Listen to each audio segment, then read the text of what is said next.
Y pues decidimos abordarlos y obviamente invitando al estimado maestro Edgar Ulises, que ya está por aquí, se va a sumar, hablar sobre esto, lo acuerdo de esquemas reportables y guías de llenado, ¿no? Entonces, en lo que se suma el estimado Edgar y ya está por aquí, nada más si le das ahora sí ya puedes entrar. Y lo que se siguen sumando los demás, ándale, ahí está el estimado Edgar, ya está accesando. Buenos Buenos días, días a todos. Hola, tal? ¿Cómo estás? ¿Cómo te encuentras? pues bien, aquí con un poquito de frío, amaneció acá fresco en mi tierra, bueno, muy frío, de hecho, terminando mis clases de maestría, aquí con ustedes. Aquí fíjate que en Veracruz entró norte, lluvia, y entonces está como que queriendo salir el sol, tenemos un tiempo medio loco, ¿no? Sí, pues de repente aquí ya teníamos en León como unos 3, 4 días con calor, bueno, en la mañana fresca sin que fuera de sobresalto, y en la tarde mucho calor, o sea, amanecíamos a 8 grados y a las 3 de la tarde estábamos a 30, 29. Entonces, esas distancias tan largas de temperatura o tan amplias, pues generan problemas respiratorios y pues más de algunos se puede agripar y inmediatamente te agripas y ya sabes que piensas que estás el bicho, ¿no? Y hay que andarse cuidando porque esto no dispensa. Sí, hay que seguirse cuidando, y más sobre esa volatilidad de las temperaturas. Digo, aquí en el puerto, pues ya sabemos que todo está loco, por eso dice Veracruz, el único manicomio con vista al mar, por cierto, ¿no? Así se dice, ¿no? Que todo el mundo se saluda, ¿qué hubo, loco? ¿Cómo estás, loco? Así todo el mundo está loco, ¿no? Entonces, pues bueno, por el tiempo, ¿no? Vamos a presentar un pequeño currículum del estimado Edgar. Él es contador público por la Universidad de La Salle Bajío, es máster en fiscal por la Universidad de La Salle Bajío, es contador público certificado en fiscal por el Instituto Mexicano de Contadores Públicos, es reconocido como el fiscalista del año 2011 por parte de la Asociación Nacional de Fiscalistas.net. Es reconocido como el profesionista colegiado distinguido 2020 por el Colegio de Contadores Públicos de León y el gobierno del estado de Guanajuato. Es reconocido como uno de los fiscalistas más importantes de México por la revista Defensa Fiscal. Él es director general de Hernández Campos Contadores en la ciudad de León, Guanajuato. Es director general de AirCam Consulting and Trainer SC en la ciudad de León, Guanajuato. Es socio activo del Colegio de Contadores Públicos de León. Es miembro de la Comisión de Investigación Fiscal del Colegio de Contadores Públicos de León desde el año 2003, siendo presidente de la misma por los años 2009 a 2010. También es miembro de la Comisión Fiscal de la Región Centro-Occidente del IMSP, miembro del Instituto Mexicano de Contadores Públicos, catedrático a nivel licenciatura, tanto en Contaduría y Derecho, tiene posgrado y por 20 años consecutivos en la Universidad de La Salle, Bajío, Universidad Iberoamericana, Campus León, Universidad del Valle de Atemajac, Universidad de la Escuela Profesional de Ciencias de Artes y Universidad de León, Campus León. Es articulista de diversas publicaciones especializadas en materia fiscal, escribiendo más de 200 artículos en el prontuario de actualización fiscal PAF. Ahí yo me acuerdo que empecé leyendo los artículos de estimado Edgar ahí en PAF, muy, muy interesantes. Recuerdo uno que era sobre activos fijos. Así es. Muy, muy bueno, ¿eh? Muy, muy bueno. Gracias. Ahí lo tengo, inclusive por ahí de recuerdo, ahí lo debo de tener. Y dice, bueno, ¿quién redactó eso? Que estaba muy detallado, muy bien hecho, es el estimado Edgar, ¿no? Ahí ya te empecé a seguir, ¿no? Gracias, Ramón. Nuevo consultorio fiscal, Office Fiscal, CPWare, fiscalistas, opciones legales y fiscales, ¿no? Es de circulación internacional. Panelistas en programas de televisión por parte de lo que es fiscal.com, Programa Fiscal Nacional, expositora a nivel nacional, expositora ante el SAT, Secretaría de Finanzas, Inversión y Administración del Estado de Guanajuato, síndico del contribuyente, miembro de la Asociación Nacional de Especialistas Fiscales, Delegación Guanajuato, entre otros, ¿no? Estimado Edgar, muchas gracias y pues vamos a platicar sobre este tema de los esquemas reportables. ¿Cómo lo ves de entrada todo el aspecto de esquemas reportables, el BEPS, y cómo ves que va caminando esto? Bien, pues antes que nada, digo, lo cortés no quita lo valiente, ¿va? Buenos días y buenos días tengan todas y todos ustedes. Te agradezco, Ramón, la oportunidad pues de estar aquí platicando contigo y con los invitados.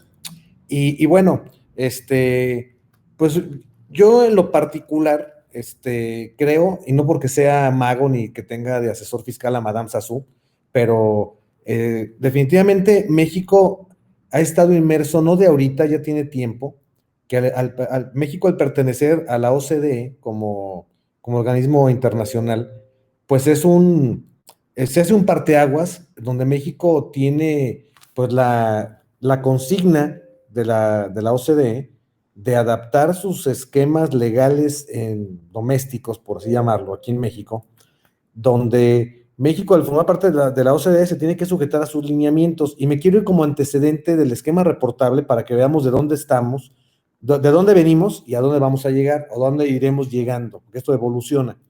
Recuerden ustedes un tema que también causó mucho revuelo, no de ayer, ya tiene más de 20 y tantos años.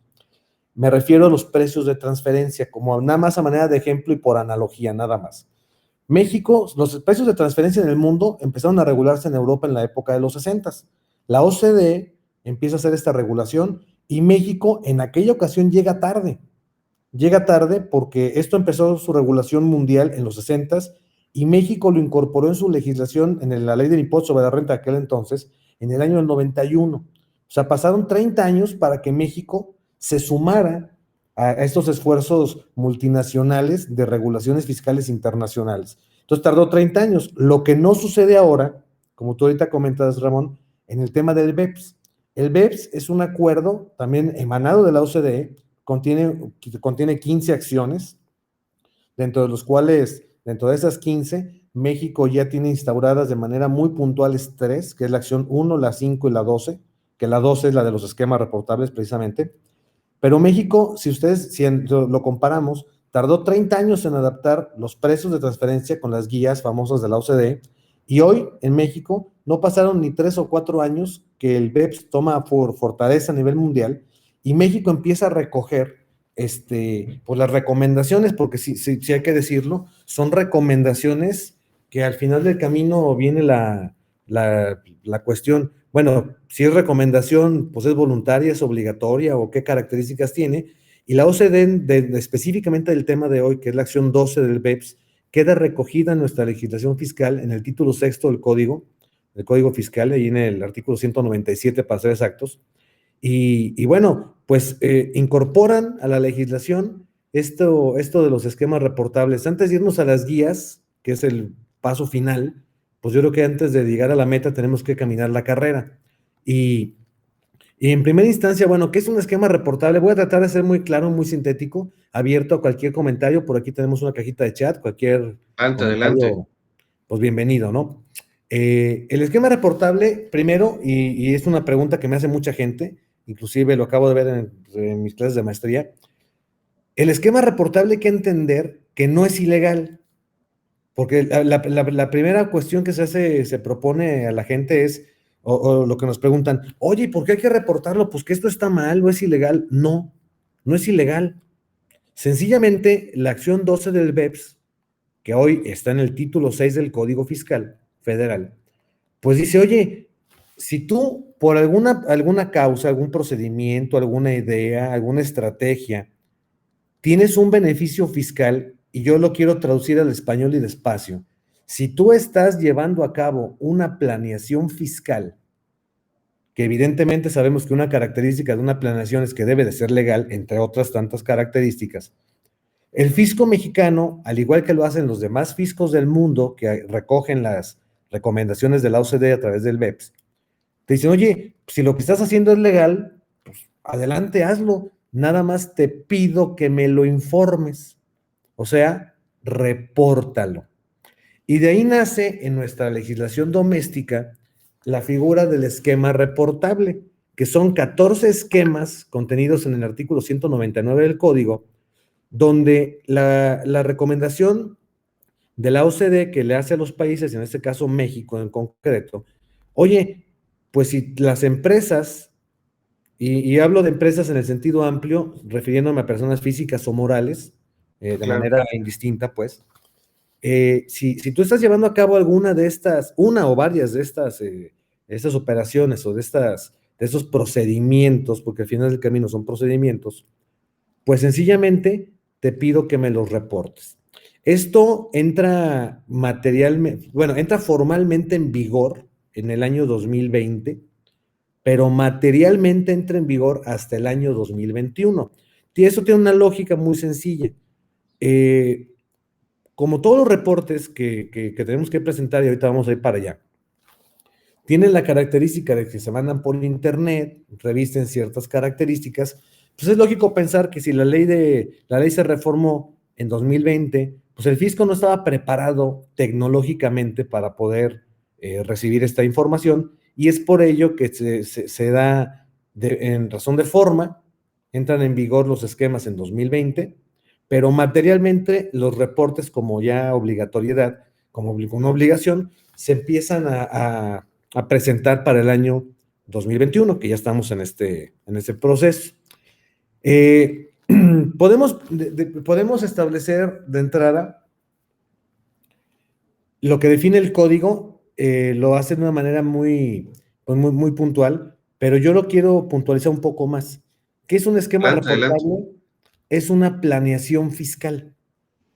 Y como Correcto. cualquier planeación fiscal, tiene la característica de que, ¿qué es lo que buscamos? Pues pagar menos impuestos, lo cual es una actividad totalmente legítima, siempre y cuando respetemos, y aquí sí quiero ser claro, respetemos tanto el contenido de la ley como las formas que utilizamos para precisamente llegar a un ahorro fiscal. También debo decirlo, y lo digo a título global, a nivel mundial, a los países no les gusta que sobre todo los grandes corporativos, los grandes contribuyentes a nivel mundial, utilicen esquemas donde el país donde físicamente puede estar un contribuyente genere físicamente ingresos y que a través de esquemas o procedimientos se lleven esos ingresos a otro país que tenga una imposición fiscal más baja y que el impuesto sobre la renta, y entiéndase que el esquema nada más está dirigido al impuesto al ingreso a nivel mundial, pues Correcto. los países, lo voy a decir como amenazas, se enchilan, se molestan, se enojan de que un país recoge y recibe una empresa, en ese país se generan los ingresos, pero el impuesto sobre la renta de esos ingresos no se queda ahí, se va a otro país. Entonces, precisamente el esquema reportable tiene por finalidad detectar, identificar qué empresas están llevando a cabo estos procesos o planeaciones o procedimientos para poder detectar, o yo le llamo en español, dónde queda la bolita. Y les voy a poner un ejemplo, que es un ejemplo concreto que lo vivimos día a día y a lo mejor no lo hemos dimensionado. Les voy a poner de ejemplo una plataforma digital que se llama Uber. Todo el mundo hemos usado un Uber. Bueno, creo que todo el mundo, creo, ¿eh? A lo mejor alguien dice, no, pues yo nunca los he usado. Pero hemos usado un Uber ya sea para transportarnos o para pedir alimentos. Entramos a una controversia de entonces, ¿dónde se paga el impuesto sobre la renta por parte de Uber? Porque Uber te presta el servicio en México, no es residente en México, su residencia fiscal está en Holanda y los servidores de Uber están en la India. Si nosotros revisamos aquí en este galimatías mundial, pues un servicio que genera ingresos se presta en México, pero la empresa que te presta el servicio, su residencia fiscal está en otro país, en este caso Holanda, al no tener un establecimiento permanente en México, no constituye establecimiento, el ingreso se genera en México, pero no se reporta en México, sino se reporta en Holanda, pero esa empresa para prestarte servicio utiliza activos que están en la India. Entonces, ¿dónde se queda el ISR? ¿En México, en Holanda, en la India o en los tres? Entonces, precisamente ese tipo de esquemas es lo que, en el fondo, si los analizamos, les comento, son 14. La intención del esquema es que se pueda desentrañar qué procesos estás llevando a cabo y dónde o qué país tendrá el derecho de gravar con el impuesto sobre la renta las actividades, operaciones o ingresos que esos procedimientos estén desarrollándose. Y para estos efectos en México, ahora sí, ya lo aterrizo a la legislación mexicana después del antecedente, dicen, oye, pues sabemos nosotros que hay corporativos que trabajan y se asesoran con asesores fiscales.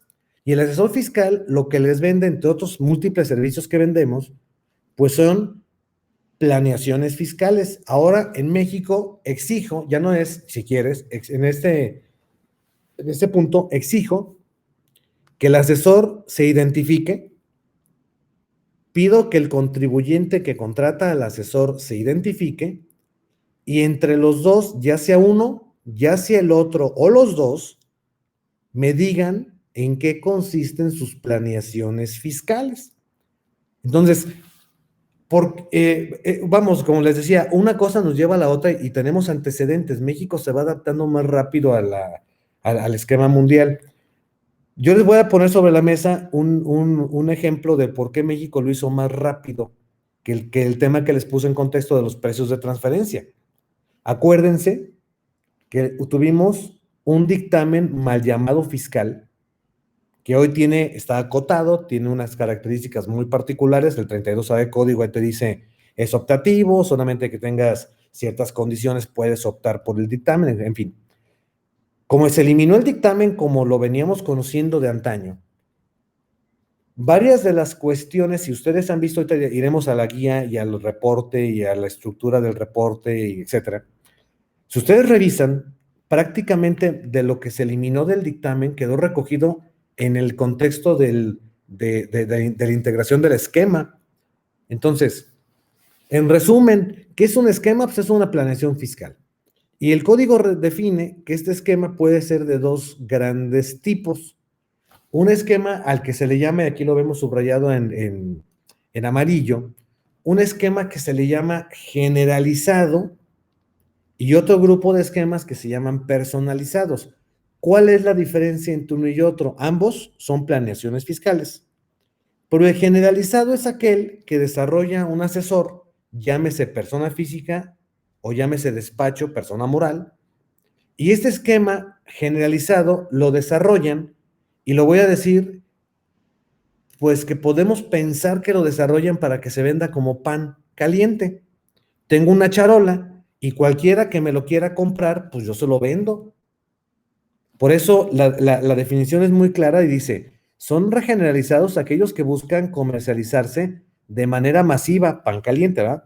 A todo tipo de contribuyentes que lo quieran y lo puedan comprar, o a un grupo específico de ellos, y aunque requieran mínima o nula adaptación para adecuarse a las condiciones concretas de la empresa. Ejemplo, soy un asesor fiscal que desarrolla, por ejemplo, para constructoras, yo desarrollo un esquema, una planeación de constructoras para que puedan constituir, no sé, se me ocurre, fideicomisos inmobiliarios, las famosas fibras, y yo genero la estructura. ¿A quién se lo dirijo? A las constructoras. ¿A cuál? A la que quieran. Ya después será adaptado de acuerdo a las condiciones de la empresa y reúne los requisitos que marca el 199 del código. Ese fue un esquema generalizado. Cualquier constructora que quiera el producto se lo vendo y se lo adapto. Vienen ahora el otro grupo, que son más técnicos, y son los esquemas reportables personalizados. ¿Cuáles son esos? Son aquellos que se dirigen específicamente a un grupo, bueno, a un contribuyente o a un grupo de contribuyentes cuando tratamos de empresas de grupo, lo que se le conoce como partes relacionadas. Entonces, estos dos grupos de esquemas deben de ser reportados de acuerdo a las circunstancias. El SAT, y aquí lo dice el último párrafo del 199, que es el que tenemos aquí, dice, el SAT va a darte los lineamientos a través de la miscelánea para que hagas tus reportes. Primer apunte, no tenemos un formato fiscal para hacer los reportes. No, es un PDF que vas a subir, que vas a unas reglas y de pie a pa Señálame pasos a pasos, si no queda claro, te requiero más información. Así es, mi estimado Ramón. No hay un formato, inclusive, bueno, el formato de recepción del archivo, como bien dice mi amigo Ramón, es un PDF. Tú puedes desarrollar tu esquema en Word, es más, hasta en una hoja de papel, lo escaneas y lo conviertes a PDF y ya eso es el reporte que tú estás entregando. Es válido totalmente porque la ley ahí te dice, lo voy a recibir en formato PDF, pero no te dice en qué sistema, suponiendo que lo hicieras en un sistema, lo deberás de realizar. Ahora, Podrá ser así, mira, le hago el esquema, mira, aquí es lo que planeamos. Lo voy a poner, mira, así. ajá, totalmente de Así acuerdo. se lo llego, ¿no? Vámonos, le hago la estructura, ¿no? Y sabes qué es lo mejor, que es válido y es legal, porque la ley así lo marca. ¿Qué es lo que te pide la miscelánea? Porque el código te da los supuestos, ¿no? Pero ya la miscelánea en el título 2.21, específicamente, ya empieza en las reglas de ese título, de la 2.21.1, 2.21.12 y así A la sucesivamente, 28. hasta la 28. ¿Ah? Ya te dice, según el tipo de esquema que tú estés desarrollando, ya te dice qué datos debes de incluir en esa hojita o en ese reporte formateado con un formato PDF de lo que le debes de entregar. Y esto, desde mi muy particular punto de vista, tiene un grave problema. ¿Cuál es? Si bien es cierto, si bien es cierto, la miscelánea te dice los datos mínimos, porque así dice, mínimo, ponme esto, máximo, pues lo que le quieras agregar. Eso ya Adicional, no tiene, inclusive. sí, o sea, ya lo que tu criterio quiera, ¿no? Creo que al no tener un formato estandarizado, pues cada cabeza puede desarrollar el esquema como mejor le parezca, puede aportar los datos de la forma que más le convenga en su caso, porque no hay, si ustedes vemos una forma fiscal de una declaración, pues ahí te dice ingresos acumulables, bueno, pues todo mundo los va a poner ahí. No hay otro apartado, tienen que ir ahí, seas grande, chico, mediano, enorme, física, moral, ingresos acumulables. Pero aquí no. Entonces, creo, desde mi punto de vista, creo que eso pudiera generar ambigüedad. Tan es así que, como bien dice Ramón, si el fisco no queda contento, pues, ¿qué va a pasar? Dame más información. Así de sencillo, ¿no? Entonces creo que lo que tenemos nosotros que entender en primera instancia es el reporte que se hace de un esquema reportable, no es más que una planeación fiscal, que sea para todos o sea particular para alguien, ¿no? Fíjate, estimado Edgar, qué bueno que haces la aclaración, porque ahorita que veamos el acuerdo, vamos a ver que solo habla de los personalizados. Sí, o sea, vamos a ser muy puntual porque hay muchas dudas, ¿no? Ya me liberé, ya el acuerdo dice 100 millones. No, no, espérate, tiempo. A ver, aguanta. Porque no hay nada que te diga cuándo es generalizado o personalizado en la práctica, porque la autoridad a lo mejor una revisión dice, ¿sabes qué? Este esquema es personalizado o es generalizado, porque pudiera caer en ello, ¿eh? O sea, tú dices que es generalizado porque es amplio, ¿sí? Pero no hay nada que te lo certifique, que te dé la certeza que pueda hacer eso, ¿no? Entonces, yo creo que de ahí partimos porque también, como comentas, cualquier planeación es un esquema, estabas mencionando, ¿no? Pero están las 14 fracciones, el 199, porque dicen, oye, una planeación hay que reportarla. Espérate, no todas, no todas, solamente las que están enlistadas, todos se llaman reportables, de ahí el nombre, ¿no? Y luego las dos clasificaciones, como bien lo mencionas, estimado, generalizados y personalizados, pero son los reportables. Ahora, ahorita que veamos el acuerdo va a salir esta duda, porque también la hay. ¿Qué pasa con los no reportables? ¿Por qué? Porque hay planeaciones que no están en el listado, pero aún así, en las reglas, en las reglas de las últimas menciona, no te preocupes, tú como contribuyente, el asesor fiscal te va a entregar una constancia de que tu esquema no es reportable.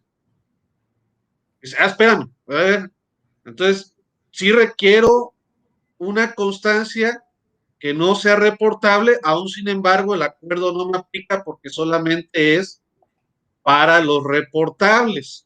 Entonces, no es que esté liberado así, ya nos olvidamos de todo esto. No, no, no. Por eso es muy claro. El 199 es cuándo es personalizado, cuándo es generalizado, cuándo son qué es un esquema y cuáles son los reportables. Entonces, para tenerlo, es esquema, cualquier planeación. ¿Sí? Que el documento 2 se habla de que lo que se busca es disuadir que no lo hagamos, ese es otro rollo, como bien comentas. No es que el esquema esté bien o esté mal. No te van a decir si está bien o esté mal, es nada más informa. Y si no me informas es multa. Ok, esquema. De ahí se divide en dos. En reportables, que son las del 199, y las no reportables, que son las que no se envían, entre comillas. Y luego las reportables tenemos los generalizados y los personalizados. El problema aquí, estimado Edgar, es, pues tú y yo a lo mejor sabemos que es generalizado. Por ejemplo, como bien comentabas, una de constructoras que abran fibras, ¿no? Pero no está dentro de las reportables, dentro de las 14, ¿no? Por decirlo, ¿no? Pero podría ser, por ejemplo, bueno, habría que ver la última fracción si caen las diferencias contables fiscales, ¿no? Pero a lo mejor un esquema, como tú y yo sabemos, del anexo 3, por ejemplo, de doble deducción en venta de activos fijos. Por ejemplo, tú que dominas el tema de activos fijos, ¿no? Entonces, una doble deducción en venta de activo fijo, hay una diferencia entre el beneficio fiscal que es mayor al contable. Entonces, ahí podríamos caer en un esquema reportable generalizado dentro de la fracción 14 del 199, pero no rebasa los 100 millones del beneficio, que ahorita vamos para allá. Entonces, puntualizar, hay esquemas, planeaciones.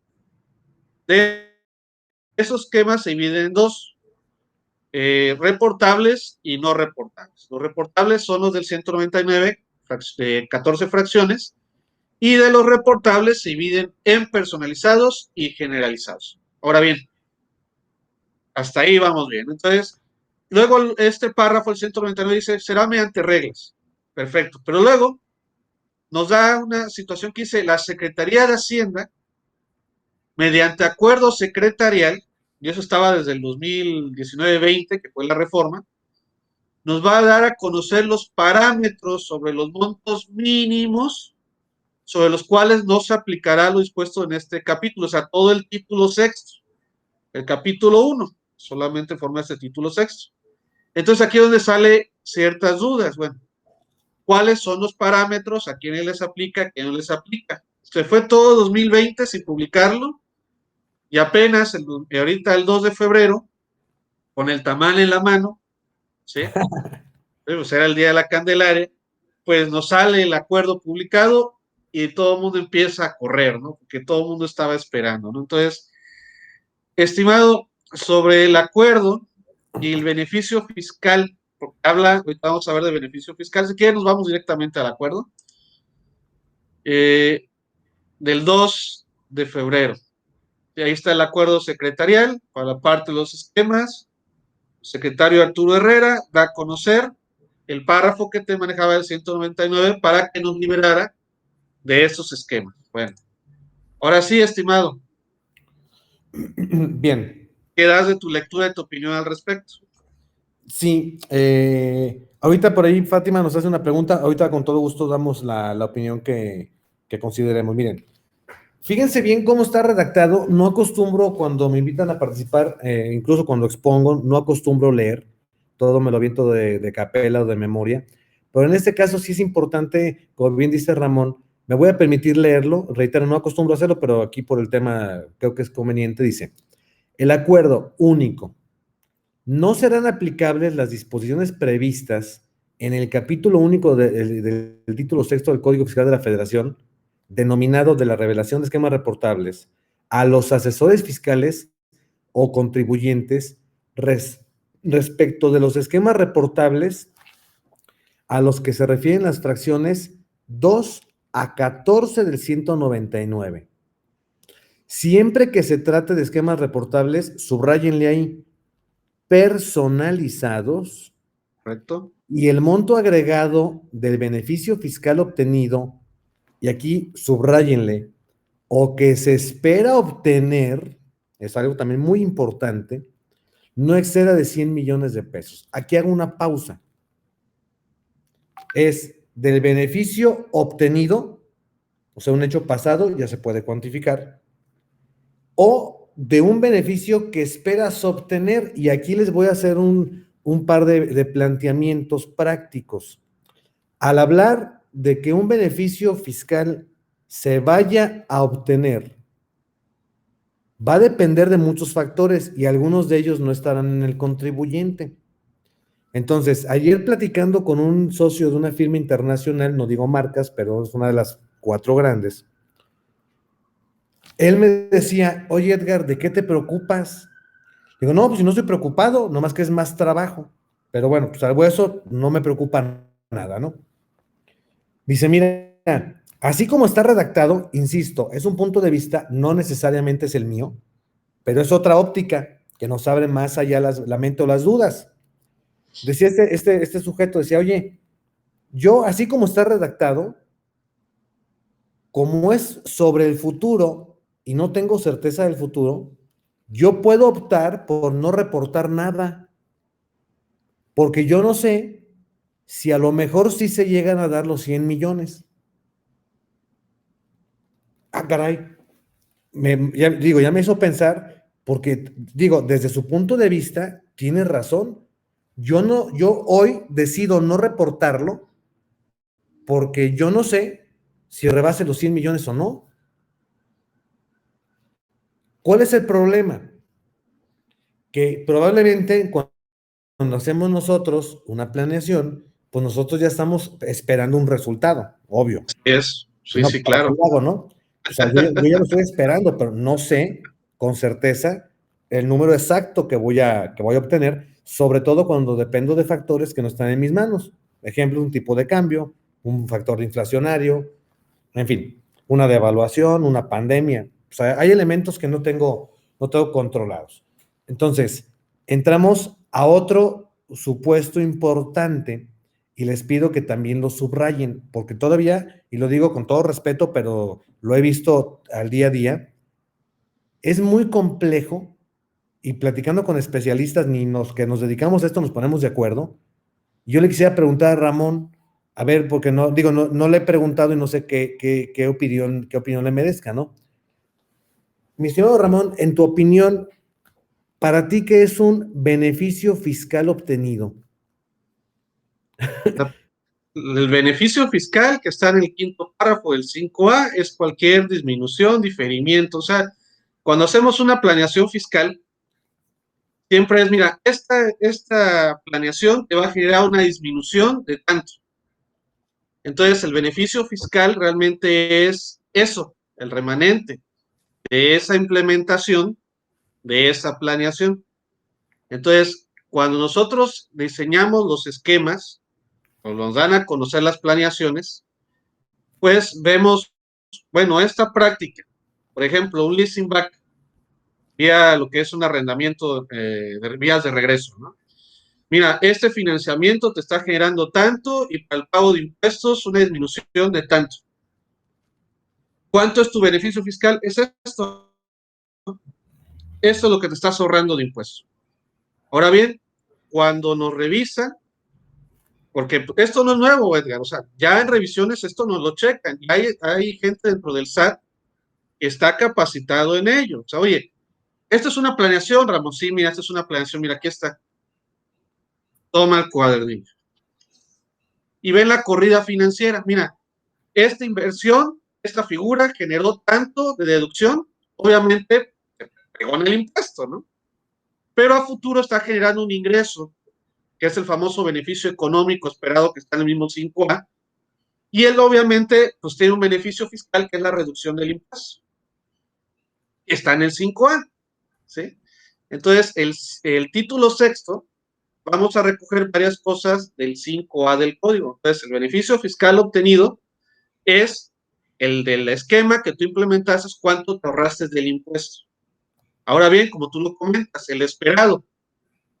Cuando tú implementas el esquema porque el contribuyente te lo compra, y así vamos a decirlo porque en el documento 12 habla del promotor, o sea, el asesor fiscal el documento 2 se habla del promotor, porque se dedica a vender la planeación, se dedica a vender el esquema. Así es como lo ve el documento 2. Entonces, yo te vendo el esquema y te voy a decir, mira, tú vas a ahorrarte tanto. Entonces, aquí yo te diría, el beneficio fiscal esperado es el que yo te vendo y yo te digo que es el que te vas a ahorrar, que viene ahí en el documento. O sea, no tendría por qué esperarme si se da o no se da, amarrándolo con el 5A. ¿Sí? Entonces, se pudiera dar o no, le va a decir la autoridad, ok, no hay bronca, a lo mejor no llegas a los 100 millones, ¿no? Entonces, ya se voltearía y te diría, bueno, te voy a ir a visitar porque tiene facultad también para visitar al asesor fiscal, aquí entre nos, ¿no? Entonces, yo creo que eso es lo que no quieren ciertos asesores, no me vengas a visitar, mejor cumplo, si es beneficio fiscal esperado, ¿sabes qué? Mejor lo mando, ¿sí? Para que no me vengas a tocar la puerta a ver si cumplí con el título sexto. Entonces tiene ese pro y contra, Edgar, ¿no? Pero es también otra buena punto de vista. Bueno, yo espero que dé, pero cuando menos cuando tú implementas un esquema, y yo creo que estamos aquí entre colegas que sabemos de eso cuando se implementan, pues oye, tú implementas una estrategia para que tengas una disminución de tanto, porque el empresario es lo que ve. ¿Cuánto me voy a ahorrar o cuánto es mi beneficio fiscal, que es la parte técnica, por implementar esta planeación, este esquema? Entonces, el obtenido es que ya en el ejercicio se dio, porque también es cierto. Oye, el esquema es anual, este acuerdo es anual, por el de los 100 millones, es por varios, Por es la operación. suma de varios esquemas. ¿Qué pasa si un esquema que es el que rebasaría los 100 millones para no reportarlo, lo pulverizo en 3 esquemas? Por ejemplo, me regreso al del leasing back. ¿Qué te parece si el leasing back, que es una fracción del 14, rebasa los 100 millones el beneficio fiscal, que es el remanente de renta, ¿no? ¿Qué? No, ¿sabes qué? Vamos a ponerlo con una doble deducción. O sea, te hago un leasing back y el activo en cuestión te lo vendo ocupando el saldo pendiente por deducir 2 veces. Ya está, y no, ya estás pensando, Edgar, no lo vendas, no lo vendas, ¿no? Ya son 2 esquemas que se implementó en la operación con la finalidad de no rebasar cada esquema de los 100 millones. Entonces, en el segundo párrafo hace la aclaración, tal lo vamos a ver, dice, oye, no me metas, ahora me dividas 2 esquemas con la afinidad de que no lleguen a los 100 millones.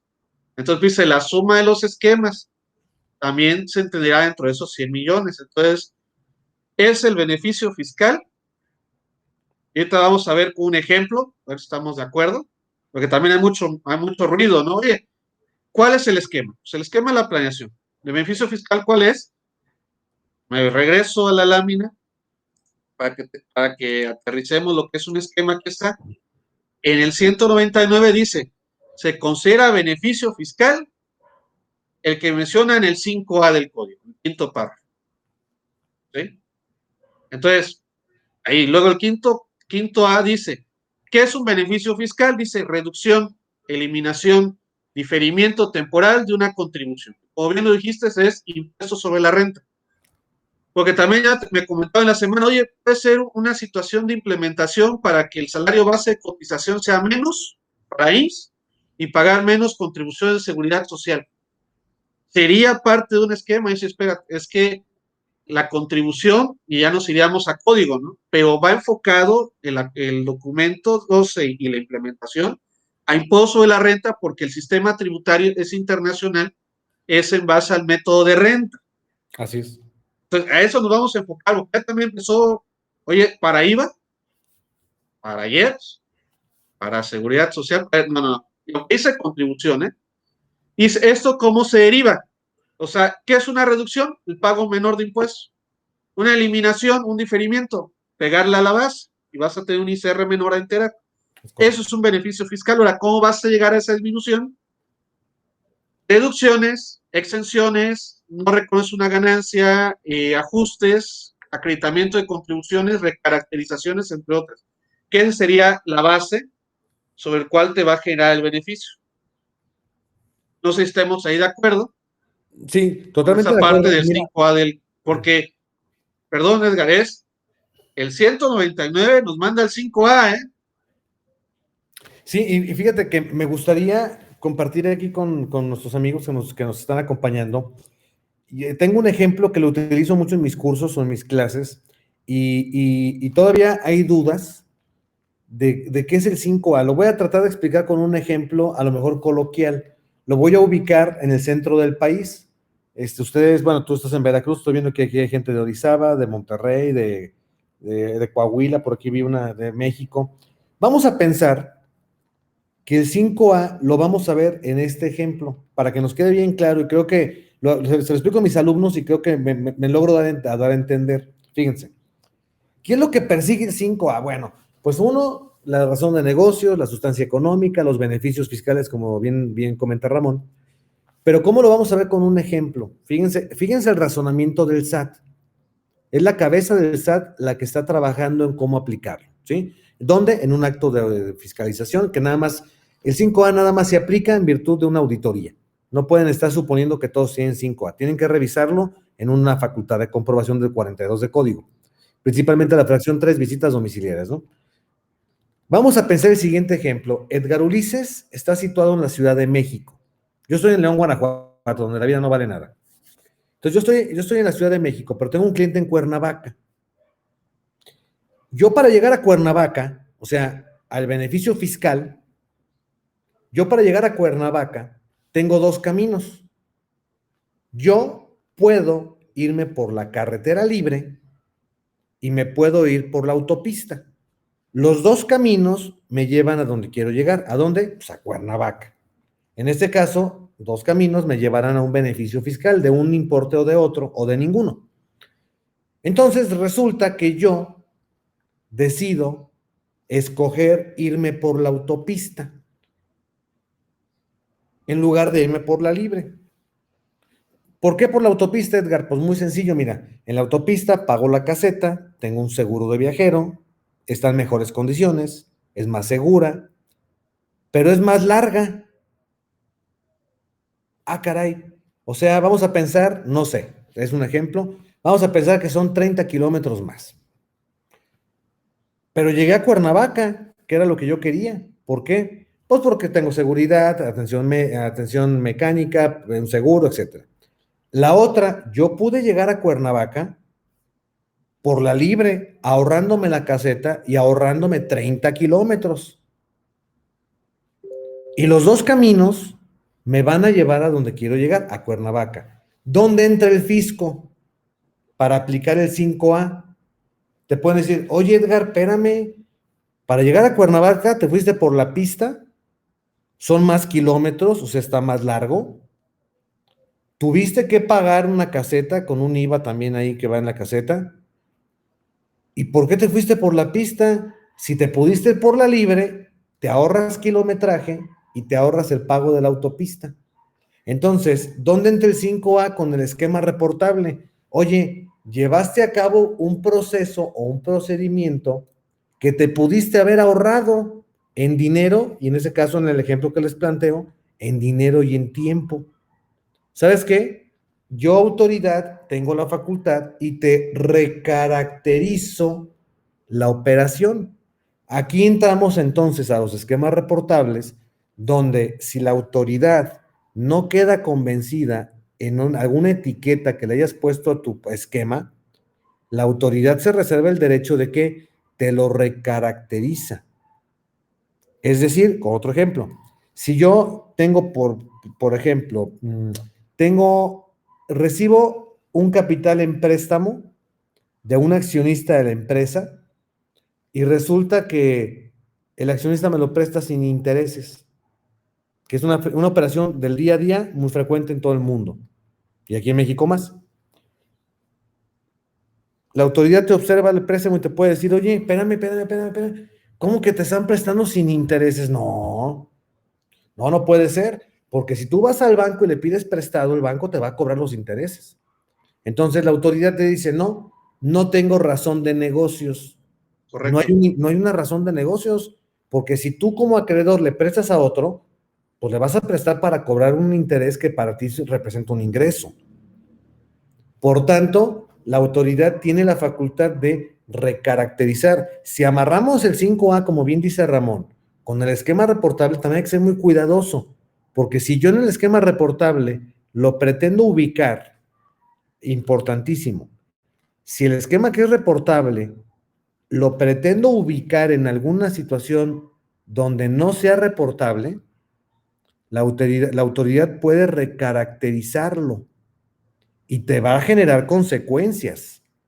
Incluso con la reforma de 2021, el 5A del código, en el último párrafo, el 5A, independientemente del efecto fiscal económico que representa una diferencia de impuestos, también la autoridad podrá tener la facultad y el derecho de presentar una denuncia por probables delitos de defraudación fiscal. Ahí se les dejo. Entonces, es bien importante amarrar el esquema reportable, ver el procedimiento, por eso hago énfasis en el tema del reporte, que es lo que nosotros reportamos o entregamos, porque si la autoridad no queda convencida, te puede hacer una auditoría y te puede recaracterizar tu esquema en otra de las fracciones o segmentarla en varias de ellas. Les voy a poner otro ejemplo, porque ahorita lo que nos han estado preguntando en estos últimos días, oye Edgar, dame ejemplos, a ver si caigo en el esquema o no, si lo que estoy haciendo cae o no. Fíjense, un grupo de contribuyentes muy importante de México que con toda certeza rebasan el monto de 100 millones, me lo acaban de consultar antier, por eso les digo es un caso concreto, les hablo del tema de maquiladoras. Mm, Las maquiladoras, por su régimen fiscal, caen en un esquema reportable por el simple hecho de ser maquiladoras. No porque hagan esquemas, sino porque su operación de diario es un esquema reportable. ¿En qué sentido? Una parte relacionada del extranjero tiene, por ejemplo, maquinaria que pone a mi disposición en México, o sea, es un activo que no es mío, es de otra empresa en el extranjero. Sí, es una parte relacionada, estoy de acuerdo, pero legalmente ese activo aquí en México no es mío. A mí me lo pusieron. Yo estoy utilizando un activo de un tercero por el cual no estoy pagando rentas. Esa es otra de las fracciones del 199, que una parte relacionada esté teniendo el uso o goce no sé. temporal o el beneficio de un activo que no es de él, o sea, no está pagando una contraprestación. Así es. Oye, pues una maquiladora con toda tranquilidad cae en esa fracción del 199 y entiéndase, eso literalmente como está, cae en un esquema reportable, pero aquí no es que sea generalizado o sea personalizado, cae en un esquema reportable que siempre ha tenido, o sea, siempre ha estado en ese supuesto, porque la operación de maquila los lleva a esa inercia del negocio. Platicando con un abogado bueno, de Chihuahua, que es allá donde me consultaron, de un grupo de maquiladoras, el abogado dice, oye, pues es que yo, ¿por qué lo voy a tener que reportar si esta operación la vengo haciendo desde que la maquiladora existe en México? Y es Órale. cierto,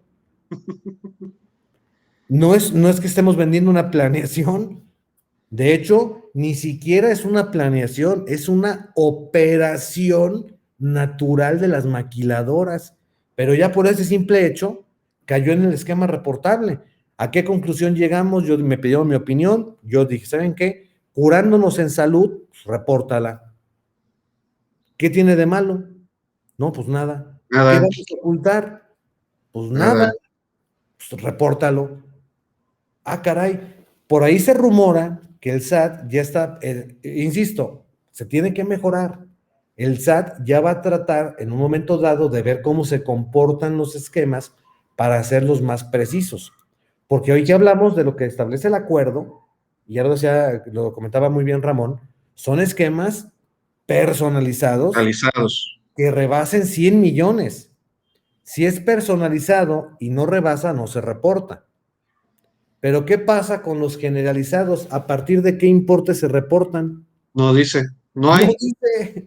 Oye, no es hay. que el esquema es de un peso, aunque suene ridículo, pero es de un peso.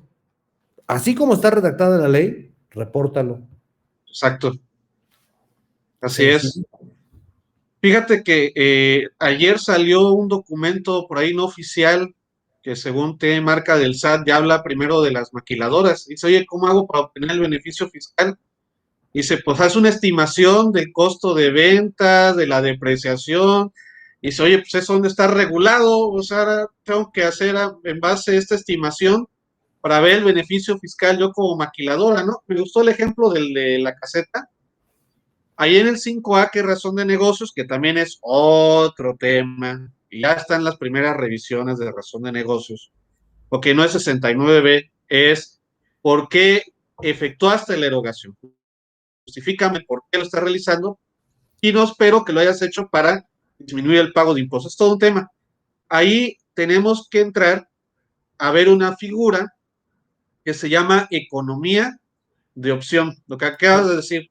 ¿Por qué fui por la de cuota, habiendo ido por la libre, ¿no? Entonces, escogí esta porque es la que, si bien es cierto que es más cara, me conviene más. Entonces, esta definición que en México es nueva, que es economía de opción, que no está en el 5A, está en la exposición de motivos del 5A, es una figura de estudio española que podríamos decir es el corazón de la razón de negocios, economía de opción. Pero bueno, regresando, estimado Edgar, entonces, ok, el esquema por los 100 millones y el beneficio fiscal. A ver, pongámoslos en números para ponerlos como ejemplo. A ver, mira, este es un ejemplo, ¿sí? Porque, va, ¿cómo es la reducción? Además, mira, tú normalmente tenías un pago de impuesto de la renta de 15, ¿qué es? 15,000 millones de pesos, ¿no? Uno son, ajá, 15,000 millones de pesos, ¿no? Pero de pronto llega Edgar y te pone una planeación de 40,000 millones de pesos. Mira, con esto vas a optimizar tu parte fiscal con este esquema de 40,000 millones de pesos. Entonces, ¿qué pasa? En lugar de que tu base de impuestos sea 50,000, ahora va a ser de 10,000 millones. ¿Cuánto es la disminución que te marca el 5A de beneficio fiscal de la contribución? La disminución de la contribución. Pues si yo enfrento los 15 que yo pagaba contra los 3 que voy a pagar, el beneficio fiscal obtenido, ¿sí? Pues veo que son 12,000 millones por haber implementado un esquema de 40,000 millones. ¿Sí? Entonces ahí es donde amarramos el esquema. ¿Cuál es? La planeación. ¿Que se origina de dónde? Como dice el 5A, de las deducciones. En ese caso yo digo, oye, ¿por qué no estás deduciendo esto? Ah, no lo había visto. Ah, pues la deducción es el esquema, es el que origina el beneficio fiscal. Rápido, para regresarnos, aquí está. Beneficio fiscal. Se considera beneficio fiscal cualquier reducción de una contribución. Reducción de una contribución. ¿Cuál es la reducción de la contribución? Los 12,000 millones. ¿Sí? ¿De dónde se origina? ¿Sí? Esto incluye los alcanzados de deducciones. Ah, entonces, ¿cuál es el esquema o lo que origina? Los 40 millones. ¿Sí? Entonces, o bien dice, oye, ¿para qué te preocupas, Edgar, si el beneficio fiscal es de 100 millones de pesos? ¿No? Pero, bueno, no me preocupo, pero sí me ocupo porque los personalizados, pero no me habla de los generalizados, como bien comenta, es de 1 peso. Y la parte que a mí me preocupa, Edgar, en lo personal, es que no te dice, bueno, ¿y qué pasa con los no reportables? Porque, como dice, no te aplica el título sexto, espérame. Me regreso al acuerdo. Dice, fracciones 1 a 14, fracciones 2 a la 14ª, 14ª. La 1 no, porque esa no nos aplica porque es intercambio de información financiera fiscal, no FATCA y todo lo demás, ¿no? Pues dice, no te va a aplicar la parte del título sexto cuando no exceda los 100 millones, pero espérate, ¿no me aplica a todos o no me aplica nada más a los esquemas reportables personalizados? Y aquí pues, hay una situación de interpretación, porque si tú tienes un esquema no reportable, o sea, una planeación fiscal, yo le tendría que dar de todas maneras a mi asesorado, a mi cliente, la constancia de que es un esquema no reportable. Yes. Entonces aquí sale pues, una duda, oye, pues, espérate, no todo el mundo está liberado. ¿Sí? O sea, no están liberados los generalizados, que es lo que pregunta por aquí Fátima. Fátima pregunta, ¿el esquema generalizado al adaptarse al contribuyente podría la autoridad considerarla como personalizado? No lo sabemos, Fátima. Esa es la incertidumbre, no lo sabemos. ¿Sí?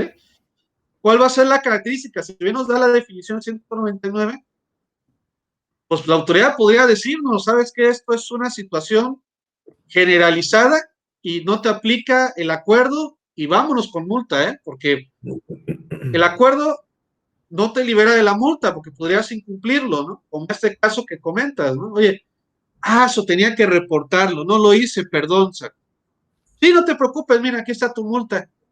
¿Cuánto es la multa? 50,000 pesos, ¿no? La mínima, ¿no? La Sí, la máxima, mínima, ¿no? La máxima, ¿cuánto es? 20 millones.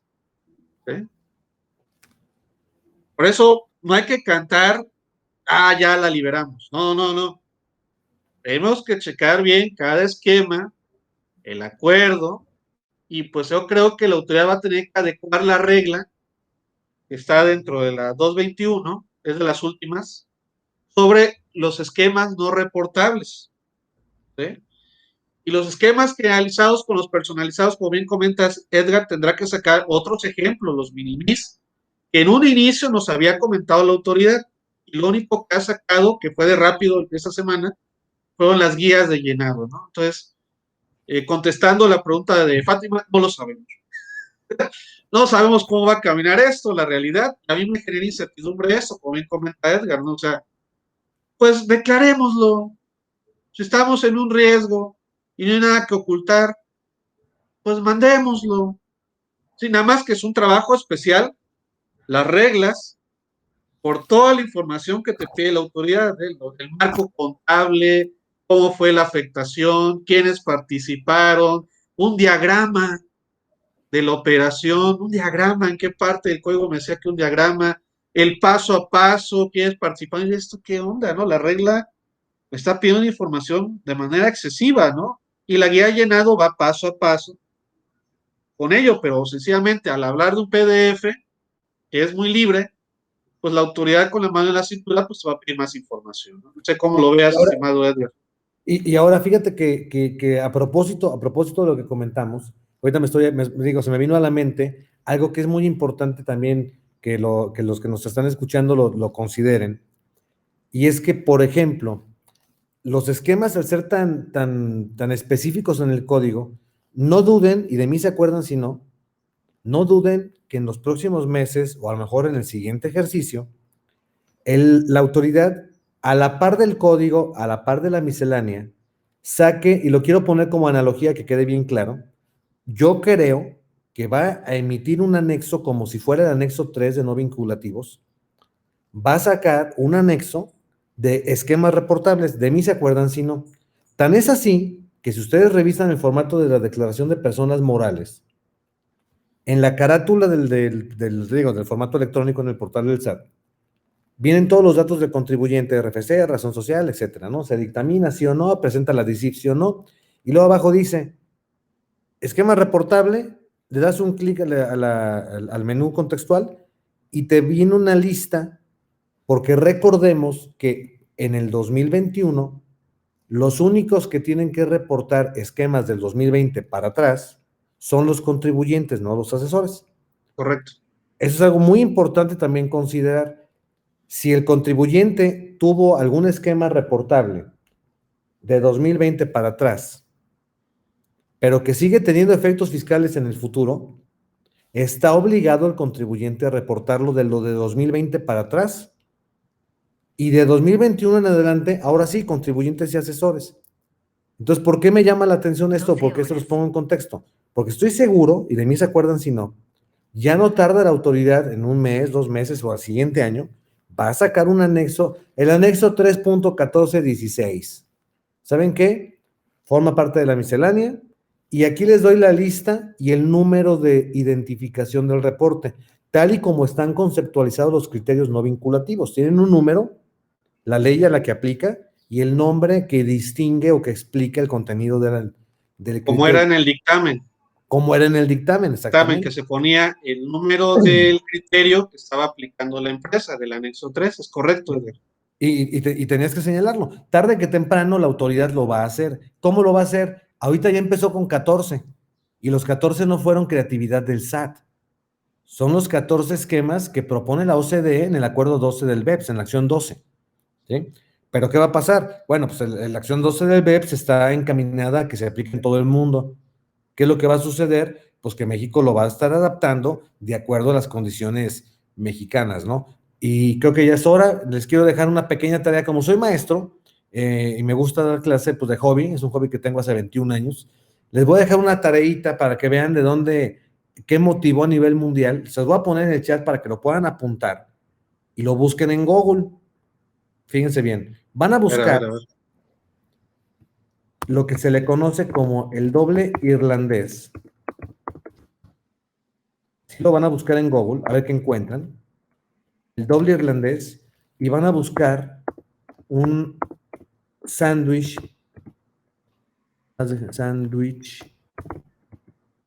holandés. Estas dos, por eso se los pongo así para que lo puedan apuntar y lo buscan. ¿Qué es el doble irlandés y el sándwich holandés? Son las figuras de planeación fiscal mundial más odiadas y castigadas por la OCDE, por el grupo de los 20 y por todas las secretarías de Hacienda del mundo. Y como su nombre lo dice, hablar de irlandés, ¿qué país interviene? Irlanda.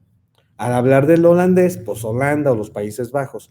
Chéquenlas para que entiendan de dónde nació la necesidad de generar el BEPS, poniendo especial atención en la acción 12, que es la que estamos estudiando respecto al tema de esquemas reportables. Estas dos figuras se las pongo porque muy poca gente las conoce y son figuras que todos los días a nivel mundial generan miles de millones de dólares de dinero que al final del camino se estaciona en estos dos países. Que dicho sea de paso, muy pocas veces pensamos que estos dos países, como comercial, son paraísos fiscales. No los vemos así, porque al hablar de un paraíso fiscal, se nos viene a la cabeza las Islas Caimán, Monte Carlo, Luxemburgo. ¿Por qué? Porque en las películas así lo señalan, ¿no? Y sí, son paraísos fiscales. Pero Irlanda y Holanda, muy pocas veces pensamos que sean paraísos fiscales, y lo son. Por eso, tarea. Mi nombre, ya se ha puesto, me pueden encontrar en Facebook, en Instagram, en Twitter. Y si hacen la tarea y quieren que comentemos los resultados de la tarea, pues con todo gusto yo estoy a sus órdenes. ¿Ok? Gracias, estimado Edgar. Como siempre, es un placer. Qué bueno que nos acompañas con este tema. Cada 2 semanas estamos tocando una fracción en especial de las esquemas reportables, ¿sí? Con un invitado. Pero pues tuvimos que hacerlo esta ocasión derivado del acuerdo y las guías de llenado, que las guías de llenado aquí lo podrán checar, simplemente nos van llevando paso a paso. Pero yo creo que esto va a desdoblarse todavía más. Yo, estimado, pensaba que iba a salir el anexo ya de una vez, como si fuera lo que es la miscelánea, pero bueno, no salió. Bueno, pues ya se nos fue, estimado Edgar, aquí está. No, aquí estoy. Espérate, es que está checando. No te nos vayas, estamos despidiendo. No. Es que no sé qué quiere mover sin querer, se borró la cámara, pero ya la activé. Vas por tu doble irlandés, ahí me sonó como una bebida. Nada más que ya dejé de tomar, pero si no, nos echamos hasta Bueno, otro no, momento. sí, Ya, sí, puro cafecito, mira. está bien. Bueno, con piquete, ¿no? Entonces, no, No, no, no, no, no, ni no, que fuera no. velorio, pues qué pues. Bueno, estimado Edgar, muchas gracias por participar. Creo que nos quedó un poco más claro a todos con esto del acuerdo, consideraciones. Y pues, como bien comenta, esto va a seguir todavía más y tendrá que aclarar varias situaciones de la autoridad. El acuerdo no nos libera de entrada, hay que ponerle especial atención. Y yo me quedo con la duda todavía qué va a pasar con los esquemas no reportables. Esa es mi gran duda. Pues, mira, yo creo que mi punto de vista, mientras no haya nada escrito, pues son ideas, ¿no? Yo Sí, estoy sí, sí, sí, sí. convencido que al paso del tiempo, esto que hoy todavía no está escrito, se va a escribir, no sé si mañana, pasado, en un año, pero tarde que temprano, si lo vemos desde el punto de vista de la autoridad, van a estar retomando o van a estar conociendo, van a estar aprendiendo sobre la marcha. Y les voy a poner otro ejemplo como analogía. ¿Qué pasó cuando empezamos con la ley contra el lavado de dinero? Lo mismo. Ahí están los supuestos, ahí está la ley antilavado, están los reportes de actividades vulnerables. ¿Qué hizo la autoridad? Puso igual que aquí. Ahí está el Minisitio. minisitio, están las guías, están los formatos, los vamos. Acuérdense, los primeros formatos eran una basura de Excel. Eran hojas de Excel basura, hasta que los hicieron ya bonitos, prácticos, como hoy los mandamos. Es lo mismo. No, estimado, ya te fuiste antes del 2000 ya 90 y tantos, ya te vas a ir al MC2 y todo ese rollo. Bueno, yo soy de Chabelo para acá, o sea, de hace como unos 3000 años. Entonces, esto es lo que va a pasar, se va a ir perfeccionando. Entonces, les puse como ejemplo el tema de las actividades vulnerables porque sí pasó. Entonces, tan pasó que cuando ven cómo se empieza a dar la evolución, inmediatamente la autoridad por ahí se pronunció, ¿sabes qué? Híjole, la ley no está muy preciso, pero lo vamos a precisar. Si eres contador o abogado, tus actividades son vulnerables. Oye, la ley contra el lavado no dice específicamente eso. No, no lo dice la ley, lo digo yo. Y la autoridad obliga a que contadores y abogados y notarios, si hacen alguna pizca que la autoridad perciba que es vulnerable, repórtala. Con los esquemas va a ser lo mismo. Va a empezar va a empezar a cerrar candados, y de mí se acuerdan si la reforma al outsourcing, fíjense bien, no se da como el presidente la planteó, que el presidente es el menos indicado para hablar del tema porque no sabe nada, pero así, si la propuesta de reformas al outsourcing que propuso el presidente no se aprueba en el Congreso, de mí se acuerdan, van a poner como esquema reportable el outsourcing, y se los apuesto, y les apuesto una coca light al tiempo. Edgar, en la iniciativa de esquemas reportables que se quitaron varios, venía el del outsourcing. Claro. La Por eso, iniciativa venía. ¿Sí? por eso lo Aquellos que digo. sean de título cuarto, que sean de disminución de pago de impuestos, era un esquema. Venía como en la iniciativa del Ejecutivo. Eso se eliminó, entre otras, por ejemplo, el no deducibles por asesorar a un contribuyente que fuera no deducible, se íbamos a caer todos. Claro. Qué bueno que se eliminó, pero lo van a retomar. Sí, se hizo un trabajo para que se limpiara un poco esta figura del esquema reportable. Recordemos que también iba a entrar un comité, iba a haber un padrón de contadores, que solamente eran los asesores autorizados.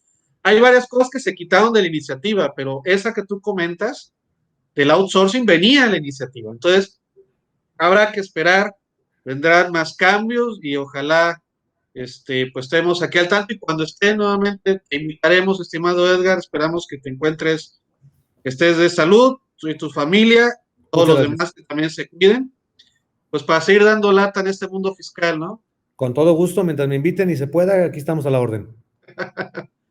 Bueno, pues lo que comentabas de los contadores y los abogados, viene una recomendación de Gafi y por eso no están imponiendo la actividad vulnerable para participar por recomendación de Gafi, y lo estamos implementando en México, que es una acción 12 que lo estamos implementando en un BEPS, ¿no? Entonces, ahí vamos a la par con ello, ¿no? Muchas gracias, estimado Edgar. ¿Nos quieres comentar algo ya para despedirnos? No, pues nada más agradecerles su tiempo, agradecer su presencia, aunque sea virtual, y agradecerte a ti, Ramón, por la invitación de haberme considerado en esta charla. Y por aquí, pues veo que los comentarios que transmiten es que les gustó, qué bueno que les gustó la participación de su servidor y del buen Ramón.